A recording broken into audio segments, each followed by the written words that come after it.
ನೋಡಿದ್ರ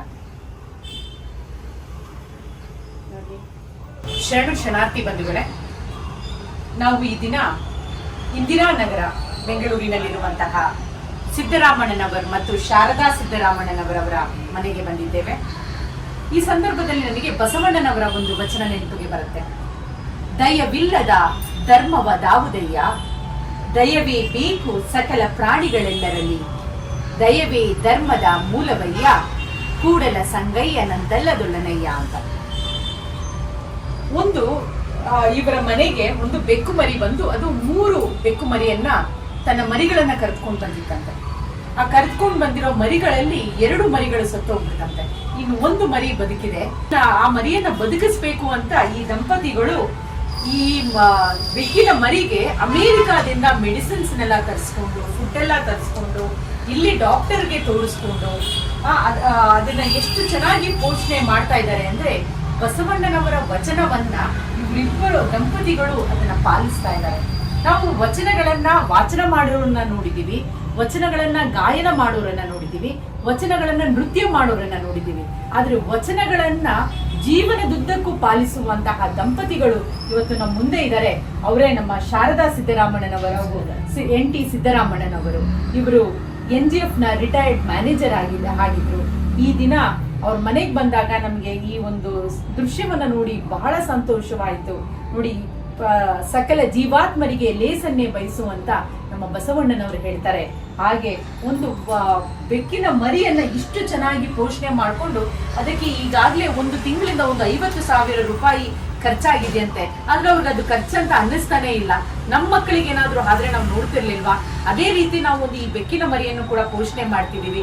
ಪಾಪ ಅದಕ್ಕೆ ತಾಯಿ ಇಲ್ಲ, ಇನ್ ಯಾರು ಅದನ್ನ ನೋಡ್ಕೊಳ್ತಾರೆ ಅಂತ ಹೇಳಿ ಆ ಬೆಕ್ಕಿನ ಮರಿಯನ್ನ ಎಷ್ಟು ಚೆನ್ನಾಗಿ ಪೋಷಣೆ ಮಾಡ್ತಾ ಇದ್ದಾರೆ. ಅಮ್ಮ, ನಿಮ್ಗೆ ಈ ಬೆಕ್ಕಿನ ಮರಿ ಬಗ್ಗೆ ಏನ್ ಅನ್ಸುತ್ತಮ್ಮ? ನನ್ಗೆ ತುಂಬಾನೇ ಖುಷಿ ಆಗ್ತಾ ಇದೆ. ಅದು ನಮ್ಮ ಯಜಮಾನ್ರು ಒಳ್ಳೆ ಮಗು ನೋಡ್ಕೊಂಡಂಗೆ ನೋಡ್ಕೊಳ್ತಾರೆ. ಮಧ್ಯರಾತ್ರಿ ಎದ್ಬಿಟ್ಟು ಅದಕ್ಕೆ ಔಷಧಿ ಕೊಡ್ತಾರೆ, ಊಟ ಮಾಡಿಸ್ತಾರೆ. ಅದ್ ನೋಡ್ತಾ ಇದ್ರೆ ನಮ್ಗೆ ಬಹಳ ಟೈಮ್ ಹೋಗೋದೇ ಗೊತ್ತಾಗಲ್ಲ. ಅಷ್ಟು ಖುಷಿ ಆಗ್ತಾ ಇದೆ. ನಮ್ಮ ಮನೆಗೆ ಯಾವ ಚಿಕ್ಕ ಮಕ್ಕಳಿಲ್ಲ, ಇದೇ ಮಗು ಆಗ್ಬಿಟ್ಟಿದೆ ನಮ್ಗೆ ಇವಾಗ. ಸರ್, ನಿಮಗೆ ಏನ್ ಅನ್ಸುತ್ತೆ ಸರ್, ಈ ಬೆಕ್ಕಿನ ಮರಿ ನಿಮ್ಮ ಮನೆಗೆ ಬಂದಿರೋದು? ಅದು ಮಗುನೇ. ಇದು ಒಂದು ಮಗು ಇದ್ದಂಗೆ, ಒಂದು ಜೀವ. ಅದು ಯಾವ ರೂಪದಲ್ಲಿದ್ರು ಅದು ಒಂದು ಜೀವನೇ. ಮಗು ಇರ್ಬೋದು, ಪ್ರಾಣಿ ಇರ್ಬೋದು. ನೋಡಿದ್ರ ಬಂಧುಗಳೇ, ನಾವು ಕೂಡ ಜೀವನದಲ್ಲಿ ಬಸವಣ್ಣನವರು ನಮಗೆ ಹೇಳಿಕೊಟ್ಟಿರುವಂತಹ ಮೌಲ್ಯಗಳನ್ನ, ಅವರ ವಚನದಲ್ಲಿ ತಿಳಿಸಿರುವಂತಹ ಮೌಲ್ಯಗಳನ್ನ ನಾವು ಜೀವನದಲ್ಲಿ ಅಳವಡಿಸಿಕೊಂಡು ನಮ್ಮ ಜೀವನವನ್ನ ಒಂದು ಸಾಕ್ಷಾತ್ಕಾರಗೊಳಿಸಿಕೊಳ್ಳೋಣ ಅಂತ ಹೇಳ್ತಾ, ಸರ್, ನೀವು ಹೇಳಿದ್ರಿ ಈ ಬೆಕ್ಕಿನ ಮರಿಯ ತಾಯಿ ಬಿಟ್ಟು ಹೋಗ್ಬಿಟ್ಟಿದ್ದಾರೆ ಅಂತ ಹೇಳಿ. 2 ಮರಿಗಳಿದ್ವು. ಅದರಲ್ಲಿ ಆ 2 ಮಕ್ಕಳನ್ನ ನೀವು ಮಕ್ಕಳಾಗಿ ಪೋಷಿಸಿದ್ರಿ, ಈ ಬೆಕ್ಕು ಮರಿಗಳನ್ನ. ಈ ಒಂದು 2 ಬೆಕ್ಕು ಮರಿಗಳನ್ನ ಪೋಷಣೆ ಮಾಡೋದಕ್ಕೆ ನೀವು ಏನ್ ಮಾಡಿದ್ರಿ ಸರ್? ಇದನ್ನ ಬದುಕಿಸೋದಕ್ಕೆ ಏನೆಲ್ಲ ನೀವು ಒಂದು ಚಟುವಟಿಕೆ ಮಾಡಿದ್ರಿ ಅಂತ ನಮ್ಗೆ ತಿಳಿಸ್ಕೊಡ್ತೀರಾ? ಮೊದಲು ಈಗ ತಾಯಿ ಹಾಲು ಕುಡಿಸ್ತಾ ಇತ್ತು. ಇವ್ರು ತಿನ್ನೋದು ಗೊತ್ತಿರ್ಲಿಲ್ಲ, ಫುಡ್ ತಿನ್ನೋದು ಗೊತ್ತೇ ಇರ್ಲಿಲ್ಲ ಇವಕ್ಕೆ, ಮರಿಗಳಿಗೆ. ಬರೀ ಹಾಲು ಕುಡಿಯೋದು ಅಷ್ಟೇ ಗೊತ್ತಿತ್ತು. ತಾಯಿ ಹೋದ ಮೇಲೆ ಊಟನೂ ಇಲ್ಲ, ನೀರು ಇಲ್ಲ, ಏನೂ ಇಲ್ಲ. ಇನ್ನು ಸ್ವಲ್ಪ ದಿವಸ ಆದ್ರೆ ಸತ್ತು ಹೋಗ್ಬೇಕಾಗಿತ್ತು. ಅದಕ್ಕೆ ಕಳಿಸ್ಬಿಟ್ಟು ಡೈಲಿ 2 ಸಲ IV ಕೊಡಿಸೋದು. IV ಕೊಡಿಸ್ಬಿಟ್ಟು ಅದರಿಂದ ಫುಡ್, IV ನಲ್ಲೇ ಫುಡ್ಡು, IV ನಲ್ಲೇ ನೀರು, ಎಲ್ಲ IVನೇ ಮಾಡಿ 1 ತಿಂಗಳಿಂದ IV ಕೊಡಿಸ್ತಾ ಇದ್ವಿ. ಅದರಲ್ಲಿ ಒಂದು ಬ್ಲಡ್ ಡಯರಿ ಆಗಿಬಿಟ್ಟು ಒಂದು ಮರಿ ಸತ್ತೋಯ್ತು. ಅದು ಬಾಯಿಲೆ FPV ಅಂತೆ ಕಾಯಿಲೆ, FP ವೈರಸ್ ಅಂತ. ಅದು ಬಹಳ ಡೇಂಜರಸ್ ವೈರಸ್ ಅಂತೆ, ಉಳಿಯೋದೇ ಇಲ್ಲ ಅಂತ. ಅದು ಬಂದರೆ ಒಂದು 90% ಉಳಿಯೋದಿಲ್ಲ ಅಂತ.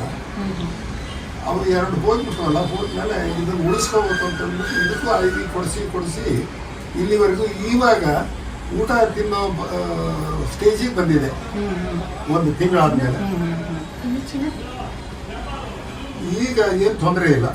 ಈಗ ಇದಕ್ಕೆ ಏನ್ ಫುಡ್ ಅನ್ನ ನೀವು ಕೊಡ್ತಾ ಇದ್ದೀರಿ ಸರ್? ಇದಕ್ಕೆ ಆಹಾರ ಈ ಎಲ್ಲ ನಮ್ಮ ಅಮೆರಿಕಾದಿಂದ ಮಗಳು ಕಳಿಸಿದ್ರು. ಇದು ಹೌದು ಸರ್, ಅಮೆರಿಕಾದಿಂದ ಫುಡ್ ಅನ್ನ ಕಳಿಸಿದ್ದಾರೆ ಬೆಕ್ಕು ಮರಿಯನ್ನ ಉಳಿಸ್ಕೊಳ್ಳೋದಕ್ಕೆ. ಆರ್ಡರ್ ಮಾಡಿ ಇದನ್ನ ನೋಡಿದ್ರೆ ನಂಗೆ ಬಸವಣ್ಣನವರ ಒಂದು ವಾಕ್ಯ ನೆನಪಿಗೆ ಬರುತ್ತೆ.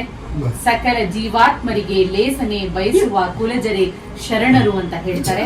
ಅಂತಹ ಶರಣ ದಂಪತಿಗಳು ಈ ಒಂದು ಬೆಕ್ಕು ಮರಿಯನ್ನ ಇವತ್ತು ಬದುಕಿಸಿದ್ದಾರೆ. ಎಷ್ಟು ಚೆನ್ನಾಗಿ ಅದು ಅದು ಚೆನ್ನಾಗಿ ಕೆಳಗಡೆ ನೋಡಿ, ಅದು ನಡೆಯೋದಕ್ಕೆ ಆಗ್ತಾ ಇರ್ಲಿಲ್ಲಂತೆ. ಇವತ್ತು ಆ ಒಂದು ಮರಿಯನ್ನ ಇವತ್ತು ಬದುಕಿಸಿದ್ದಾರೆ. ಆ ಒಂದು ಪುಣ್ಯದ ಕೆಲಸವನ್ನ ಈ ಶರಣ ದಂಪತಿಗಳು ಮಾಡಿದ್ದಾರೆ. ಈ ಶರಣ ದಂಪತಿಗಳಿಗೆ ಶರಣು ವಿಶ್ವಚನ ಫೌಂಡೇಶನ್ ವತಿಯಿಂದ ಹಾಗೂ ವೈಯಕ್ತಿಕವಾಗಿ ನಾನು ಧನ್ಯವಾದಗಳನ್ನ ಅರ್ಪಿಸುತ್ತೇನೆ. ವಯಸ್ಸು ಹೋಗ್ತಾ ಇದ್ದಾಳೆ ನೋಡಿ, ಭಯ ಪಡುತ್ತೆ ಇದು ಹಾಕ್ಬೇಕಾಗಿತ್ತು. ಇಲ್ಲ, ಅಲ್ಲೇ ಅಲ್ಲಿ ಹೋಗ್ತಾ ಇದ್ದಾರೆ, ಯಾಕೋ ಅಲ್ಲಿ ಹೋಗ್ತಾ ಇದ್ದಾರೆ.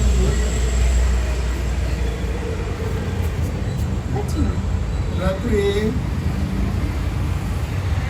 ಬಾರೆ ಅದಕ್ಕೆ ಯಾರೋ ಬಂದಿದ್ದಾರೆ ಅಂತ ಭಯ ಆಗಿದೆ. ಸರ್ಸ್ಬಿಟ್ಟು ಅದು ಬಿಡ್ರಿ ಅವನ್ನ, ಬಿಡ್ರಿ ಅವನ್ನ.